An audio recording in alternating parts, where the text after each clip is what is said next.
तैयार रहिए। स्टार्ट। उपयुक्त साक्ष्य के आधार पर हमारा यह निष्कर्ष रहा है कि अंतिम बार देखे जाने का सिद्धांत वर्तमान मामले पर पूरी तरह लागू होता है और अभिलेख पर प्रस्तुत सामग्री से इसकी संपुष्टि पर्याप्त होती है। विराम पैरा।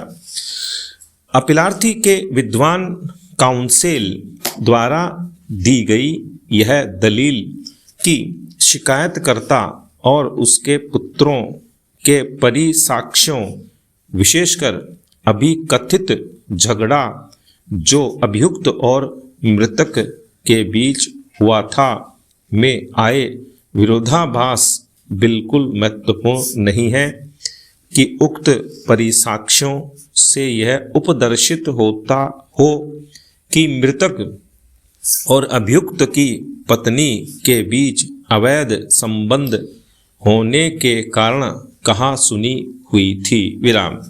किसी भी विरोधाभास या असंगतता को स्पष्ट नहीं किया गया है। विराम पैरा।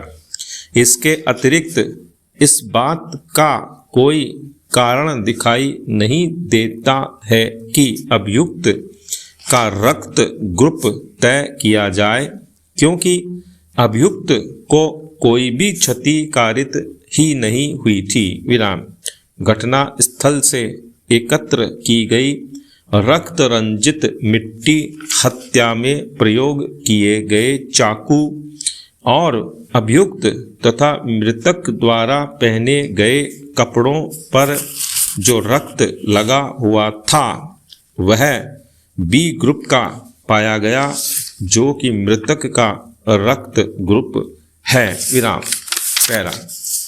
यह तथ्य कि दंड संहिता की धारा 201 के अधीन कोई भी आरोप विरचित नहीं किया गया है और केवल धारा 302 के अधीन ही अभियुक्त को आरोपित किया गया है, महत्वपूर्ण नहीं है, क्योंकि बड़े अपराध के लिए आरोप विरचित कर दिया गया है।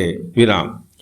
इससे साक्षियों के साक्ष्य या विचारण न्यायालय द्वारा निष्कर्ष निकाले जाने में किसी भी प्रकार से कोई प्रतिकूल प्रभाव नहीं पड़ेगा। विराम पैरा। अपीलार्थी की ओर से यह दलील दी गई है कि अभियुक्त की पत्नी और अभियुक्त के बीच अवैध संबंधों वाली बात ठीक नहीं है, क्योंकि इस संबंध में कोई भी शिकायत फाइल नहीं की गई है और अभियुक्त की पत्नी की परीक्षा भी नहीं कराई गई है। विराम। हमें इस दलील में कोई भी सार दिखाई नहीं देता है, क्योंकि अभिलेख पर जो साक्ष्य है वह अभिकथित अवैध संबंधों को साबित करने या ना साबित करने के लिए प्रस्तुत नहीं किया गया है। विराम। साक्ष्य का मूल्यांकन अभियुक्त की अपराधिता और उसके दोषी होने के निष्कर्ष पर पहुंचने के लिए किया जाना है। विराम।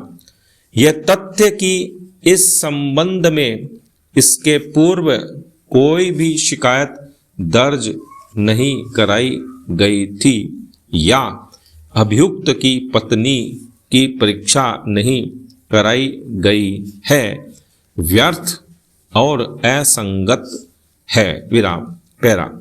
अपीलार्थी की ओर से यह भी दलील दी गई है कि मृतक पर केवल एक वार किया गया है, अतः अन्य दलीलों पर प्रतिकूल प्रभाव डाले बिना यह ऐसा मामला है जिसने अपीलार्थी को कम दंड अधिरोपित किया जाना चाहिए। विराम। पैरा।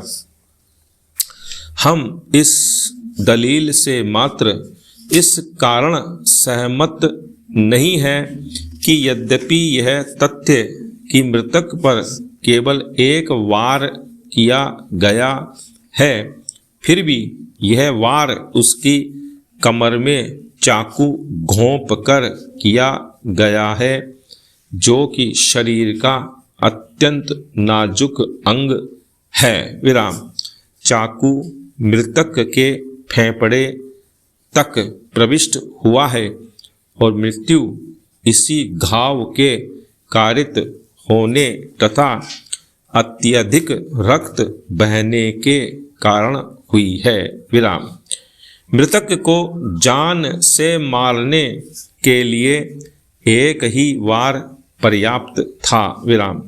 अभिलेख पर प्रस्तुत साक्ष्य से यह भी प्रतीत होता है कि अभियुक्त के मन में मृतक की हत्या करने का आशय बना था, अतः वह उसके घर घटना के एक दिन पूर्व 3 बार गया। विराम। वह वहां रात्रि में ठहरा और घर से मृतक की मोटरसाइकिल की पिछली सीट पर जबरदस्ती बैठकर उसके साथ मृतक के मना करने के बावजूद गया। विराम। इससे यह दर्शित होता है कि अभियुक्त पूर्व चिंतन किए हुए था, अतः अभियुक्त कम दंड पाने का लाभ नहीं ले सकता। विराम। अभियुक्त मोटरसाइकिल की पीछे वाली सीट पर बैठा और उसने मृतक की पीठ में चाकू घोंप दिया। विराम। मृतक को उसकी पीठ पर क्षति कारित हुई है। विराम। अभियोजन पक्ष द्वारा अभिलेख पर प्रस्तुत संपूर्ण साक्ष्य विश्वसनीय, तर्कसम्मत, विश्वासप्रद और अवलंब लिए जाने योग्य है। विराम। कतिपय साक्षियों के परिसाक्ष्य में जो छोटे मोटे विरोधाभास आए हैं वे महत्वपूर्ण नहीं हैं और उनसे अभियोजन पक्ष कथन विचलित नहीं हो सकता। विराम।